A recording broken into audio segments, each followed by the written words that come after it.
Assalomu alaykum. O'quvchilarning mustaqil va ijodiy fikrlashini rivojlantirish yo'llari mavzusi asosida tayyorlagan taqdimot ishi. Pedagog yondashuvlar o'qituvchilarning analitik va tadqiqiy fikrlashini shakllantirishda muhim rol o'ynaydi. Ulardan biri takroriy va mustaqil fikrlashni rivojlantiruvchi uslublardir.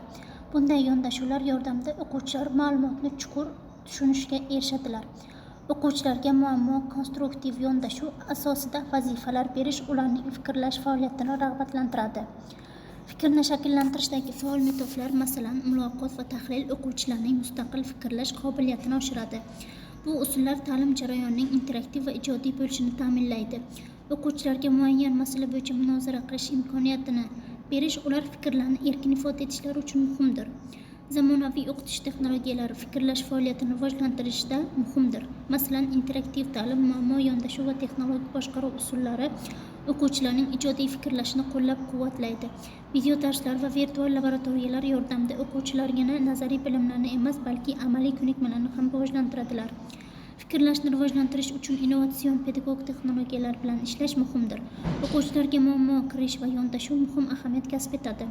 Ommaviy muammoli vazifa yaratish asosida faoliyat olib borish o'quvchi faolligini oshiradi.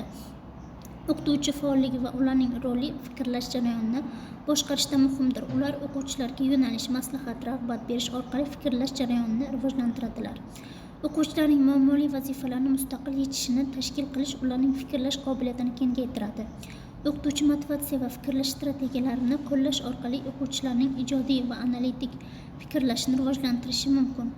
Bu jarayon davomida ularning mustaqil fikrlash qobiliyati mustahkamlanadi. Fikrlashni rag'batlantiruvchi muhit yaratish o'quvchilar o'rtasida muhokama va kreativ faoliyatlarni tashkil qilishdan iboratdir. Amaliy vazifalar va muammolar o'quvchilarning ijodiy fikrlashini rivojlantirish uchun asosiy asosdir. Ular orqali nazariy bilimlarni amalda qo'llash imkoniyati yaratiladi. Referat, loyiha va tajriba ishlari o'quvchilarning o'z fikrlarini ifoda qilish jarayonini kengaytiradi. Muammoli vazifalar murakkab tahliliy fikrlashni talab qiladi. Bu usullar yordamida o'quvchilar savol-javob va fikrlash almashish jarayoni bilan faol ishtirok etadilar. Tabiiy muammolar bo'yicha muhokama va yechimlar taklif qilish o'quvchilarning ijodiy ko'nikmalarini oshiradi. Innovatsion metodlar va kreativ yondashuvlar. Innovatsion pedagog metodlar kreativ fikrlashni rivojlantirishda muhim ahamiyatga ega. Masalan, dizayn fikrlash va multidisiplinar yondashuvlar o'quvchilarning ijodiy mahoratini oshiradi. Raqamli platformalarda loyiha bajarish muammoga ijodiy yondashuvni rivojlantiradi.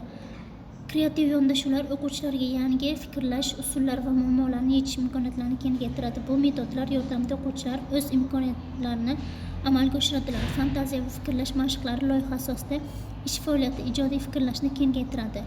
Fikrlash ko'nikmalarini baholashda ijodiy va muhim yondashuvlar qo'llaniladi. Baholash jarayonida o'quvchilarning fikrlash qobiliyatlari muhim ahamiyatga ega. Portfolio loyiha taqdimoti o'quvchilarning ijodiy tafakkurini baholash uchun samarali vositadir.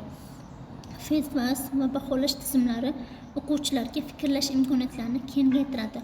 Rag'batlantirish jarayonida aniq maqsadlar va tanqidiy fikrlar muhimdir. Fikr, mulohaza va to'g'ri rag'batlantirish orqali o'quvchilarning fikrlash faoliyatini rivojlantiradi. E'tiboringiz uchun katta rahmat.